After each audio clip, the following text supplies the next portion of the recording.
Hello again. Hi. Andrew here. Still in Medellin, Colombia. It's my last week. This Saturday, I'll be leaving for Cuenca, Ecuador. Very excited about this. I'm going to spend 3 months in Cuenca, and then I'm going to catch the bus down past Guayaquil to Montanita, and then I'll be spending 3 months in Montanita. But let's get on point here. So the title of this, right, according to my keyword research, is how to start your digital marketing journey. Okay. Well, listen, we're all marketers, right? We all sell ourselves or things in one way or another, right? You've got to be able to represent yourself. Let's see, digital marketing journey. Well, let's take it back a little bit. I started with a Commodore 64 that I bought with newspaper money from my paper route in Sacramento, California. Oh, that was gritty. South Sac. We'd moved from Hawaii to Sacramento, and I immediately got a job throwing newspapers. And then the first thing I did was, after buying a skateboard, was buying a computer. So I had a Commodore 64, and I was doing rudimentary programming, but really skipped over a lot of that until after I got out of the Navy, and then I moved to San Francisco in the 90s. So I'm bombing hills with some of the best in the world, and seeing the advent of things like internet cafes and putting quarters into refurbished Miss Pac-Man machines and trying to connect to the early beginnings of the internet. And I had friends that were programmers even back then. So I've always been a technophile. I was in the first graduating class from UC Davis for web development. That was, I believe, back in 1999 or 2000. And it just never stopped. Early adopter to YouTube, but I didn't make videos. I made videos for my students. Like, I would film their puppet shows in Europe, and they had DJ residencies in 4 countries. So I've produced things like flyers, right, on computers, and they had them printed. And I also was multi-mic recordings of orchestras, also in Sacramento, and this was before I ever DJ'd or produced music. So we're mastering, whether it was a Vietnamese band or, like I said, an orchestra. So I've been in the digital sphere since there's been a digital sphere. I remember when MTV started, but let's move forward. Naturally, I'm a writer and I'm a creative person. So even before I did anything for any side of compensation, I was creating in all sorts of programs from the earliest computer graphics programs. I was a big proponent of Macintosh just because they were supposed to be better in that world, but I'd never buy another Mac product in my life, and I won't get into that debate with you.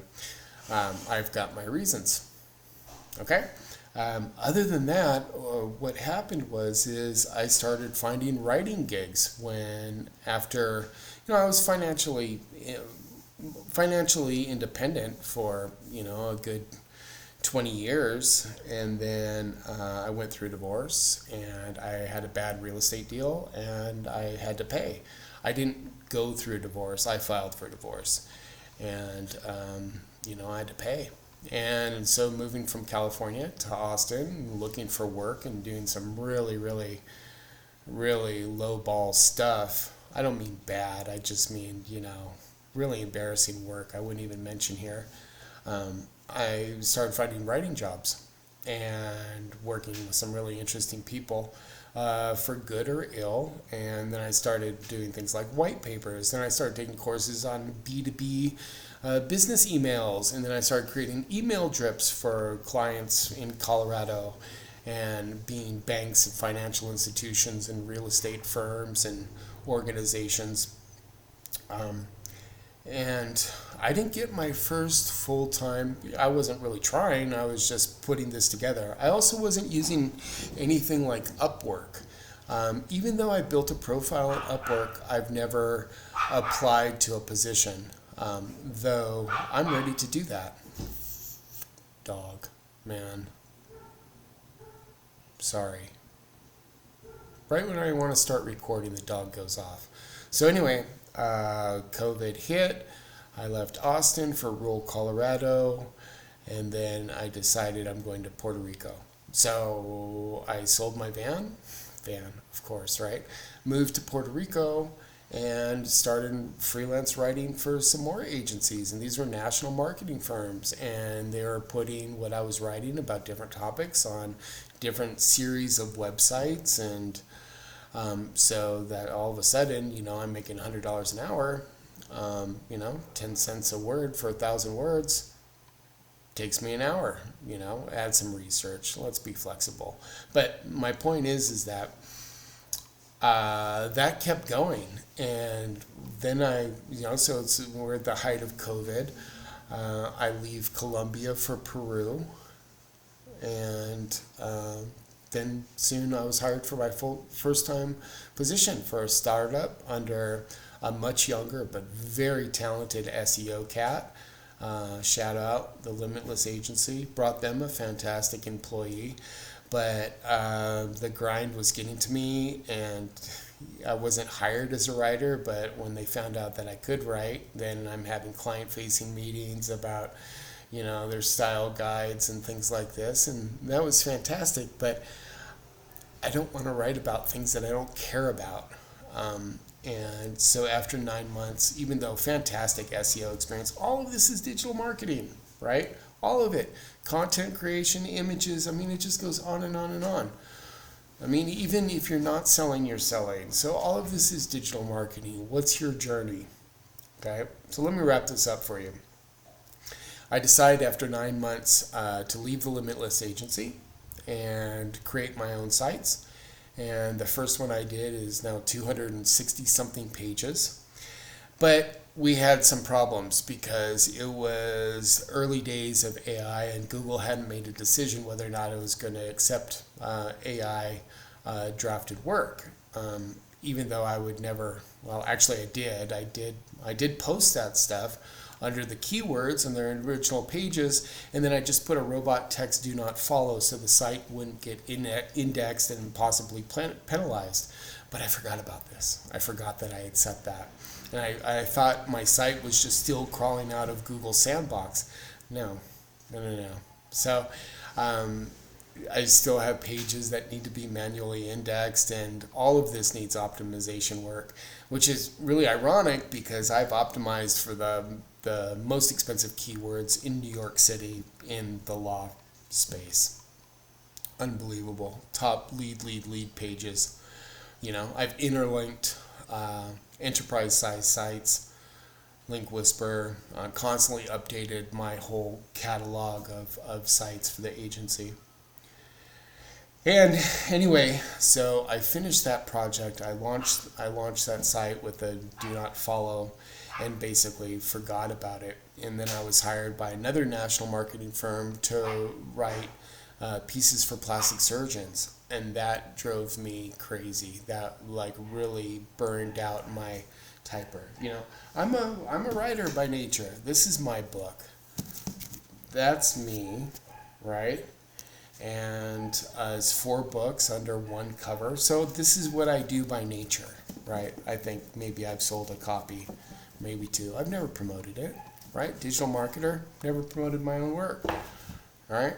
And really interesting. All that kind of stuff will come later. I've got these projects that I build, and I've got the short term. Okay, this is what I'm doing right now and the reasons that I'm doing it, but it's got to feed into the midterm, right? And then I've got the longer projected big things. And I'm at this point where, I'm so close. All of these things are close, right? But to start, listen, okay, so there's that piece of advice. They're like, focus on the one thing, right? Make that work before you do anything else. And to be honest, I would follow that device. I would follow that ethos, that idea, but I get very proficient at one thing, and I see longer term possibilities with other things. And so when you earn some wisdom and you know what you don't want to do, so you have a better idea of what you do want to do, you're able to focus and leverage your efforts much more effectively. So if I were to do it all over again, would I just focus on that one thing and make that work and then move? I can't say that I would. I can't say that I would. Now, would I be more successful now had I done that? Honestly, probably. But I enjoy my process. This isn't, so much of this is a balance between the arts and, hard marketing, make that money, hit those KPIs, all these kind of things, which is fantastic, and that's the world of business. But I'm a little bit more on the artistic end, which isn't to say that I'm not grounded or focused, because I complete and I'm successful with about 95% of the things that I do around the world. I mean, how many people do you know that have launched their own biodiesel company, successfully produced biodiesel company, and then sold the whole company all within 9 months that both of their parents died in Costa Rica? How many people do you know that have done that? I did. Right? And I even think about things like real estate, my 20 years, built my own home on Mount Shasta at 6,000 feet, renovated 3, lost hard on 1, but I did that in 08, 09, right? I made money when everybody lost in real estate. Because I have the background, right? I stack the skills and then I apply it in different vectors, verticals, and mediums. So I don't even play that game. No, it would just be what it is because I am who I am, right? So if I'm going to give you any advice, I would say do it your way. But there's something to be said for completing one project and having something that's like, at least at the place where, Google could index it, right, for those keywords, and then you can come back later and optimize it and give Google those signals that, yes, you still care about this site and this content and you're constantly evolving and improving it, which when I have more time, I will be able to do that. So that'll be fantastic. But that's not your story. Your story is going to be the one that you're super curious about and pursue for the reasons that are uniquely your own. So how do you start? You just do, right? Of course, there's all kinds of fantastic authors out there that can help clarify some of the mechanics of these things, right? If we're like, where are we losing our sales in the funnel, and we need tag manager, our metrics are off. I mean, all these things for you to study. And so much of it is free these days, right? I've got multiple Google certificates for SEO. I stack them, right? Because I'm curious. I love learning, right? Lots of free certificates out there. I was never one for the university model, even though I did go to business college in San Francisco on the GI Bill. And then I went a whole number of certificate programs, in class, from universities, whether it's Trinity or UC Davis or, the other ones, because I spent my 30s in Europe teaching English, highest level of Cambridge English. The one American on staff could do it while the British teachers couldn't. So I take that as a note of pride. But anyway, it is such a big term that it seems almost silly to use it. Digital marketing. It is so broad and vast. And now I have a really, really deep interest in minting NFTs and how Web 3.0 works, and the Ethereum blockchain, and OpenSea, and so that's fantastic. That's another longer term project. Right now, what's in front of me right now is actually going to work for clients again. I'm ready to, and I want to find these projects. I want to find good clients to work with. I'm also actually applying for work through Upwork. But I teach online in Cambly, and that's given me enough market information about international business English works, and I have enough social proof behind me now to launch my own course on interview tips. So that course is going to be launching soon. I'm really excited about that. A lot of the ability and need to build momentum for, courses is the same that I would need, hype or momentum that I would need to launch an NFT collection, right? So what'll happen is when you start to stack these skills, you'll see where they cross-pollinate. You're like, well, shoot, I know how to do that because I did that, even if it's in a completely different vertical. Right? So, whatever it is, enjoy the process, even when it's not enjoyable. Figure out where your strengths are, and then rely on those. I'm definitely a graphics person, but I'm not a graphics designer, right? I'm not going to please anybody with a logo. That's just not, that's not my strength, right? But I can give them chills with my words. So, play to your strengths, right?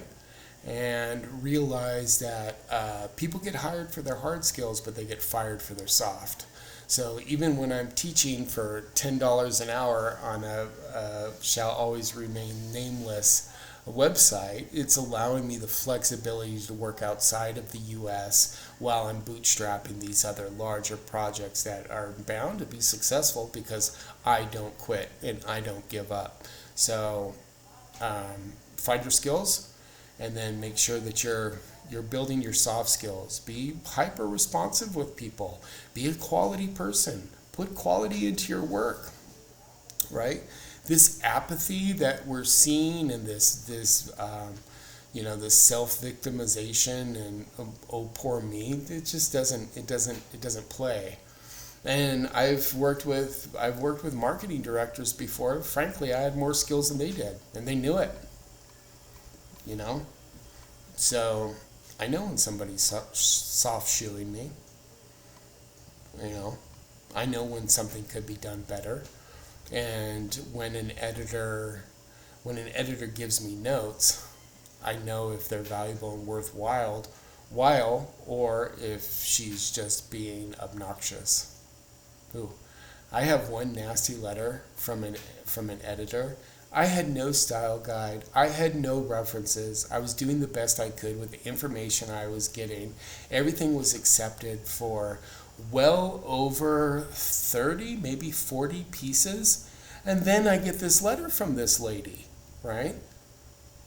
And she was just freaking obnoxious and out of nowhere. You don't talk to people like that.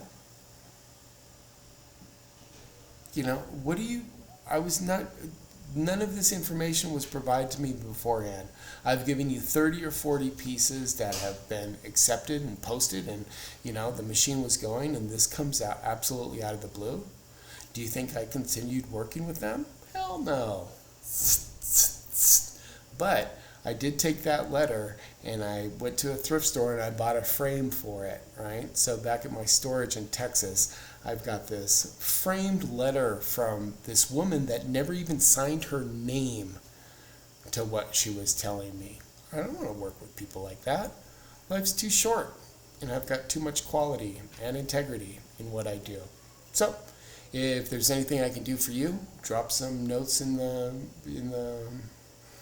comments. That's what that section's called. Yes, drop notes in the comments, and maybe there you give me inspiration for another video, or I can help you in some way, shape, or form, because that's one of the things that I'm really good at. So hopefully this gave you some perspective over a time span.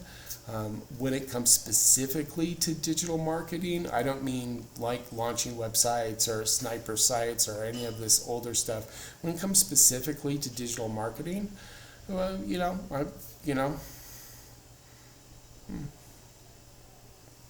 6 years? 6 years. 6 years in it. Yeah. And it's been interesting. There's a lot of characters out there. You know, you think the business world is all straight laced, and I maybe that's the corporate business world, but I've met many people from national marketing firms that were uh, quite interesting. But anyway, that's you'll have your own experience. So figure out what you're good at, leverage that, and then move on to the next thing. Okay, but don't forget the soft skills. Right? We need to be responsive, respectful. Right? We need to be on point. We need to know how to communicate. Um, so do that well. Right? And don't assume the worst from people. Assume the best. Right? There's been many times when I've held myself back from voicing some real irritation, only to find out that there was some sort of misunderstanding, or just a miscommunication. You know, so be careful about that. Don't assume the worst from people, and your life will be more enjoyable. Okay, that's enough of my lecturing. Hopefully this was of some value to you as I move on to the other things that I am moving on to and quite excited about. Yeah, so get stoked. Be excited about what you're doing and what you're learning, and even when it's difficult, because that's only temporary, right? But quality and your integrity, that's forever. All right, see you. Bye. I'm done. Out.